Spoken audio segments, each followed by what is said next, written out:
Баршаңызға қайырлы күн қыздар, менің каналыма қош келдіңіздер. Сіздермен бірге Жансая. Бүгін сіздерге өте оңай әрі жылдам дайындалатын пирогтың рецептімен бөлісетін боламын. Ең алдымен жұмыртқамызға қантымызды салып, барлығын жақсылап, әппақ болып көпіргенге дейін араластырып аламыз. Осылай әппақ болып көпіргеннен кейін үстіне сүтімізді, сұйық майымызды қосып, тағы да бір жақсылап араластырып аламыз. Енді алдын ала електен өткізілген ұнымызды осылай біртіндеп сала отырып, жақсылап бір араластырып аламыз. Қыздар, менің каналымда шығып отыратын жаңа рецептерді жоғалтып алмас үшін міндетті түрде менің каналыма тіркеліп, қоңырауша белгісін қосып қоюды ұмытпаңыздар.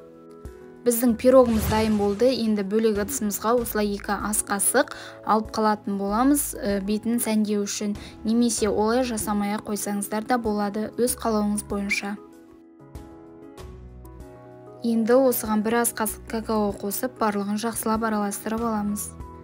Формамызды алдын ала дайындап қоятын боламыз, және де осы массамызды жақсылап, барлығын жаймалап, салып шығатын боламыз, және де осылай жаңағы алып қалған массамызды бетін әрлеу үшін пайдаланатын боламыз. Біз осы кезде пешімізді алдын ала қыздырып қоятын боламыз, 180 градуста беті қызарғанша пісіреміз. Енді пирогымызды духовкаға саламыз.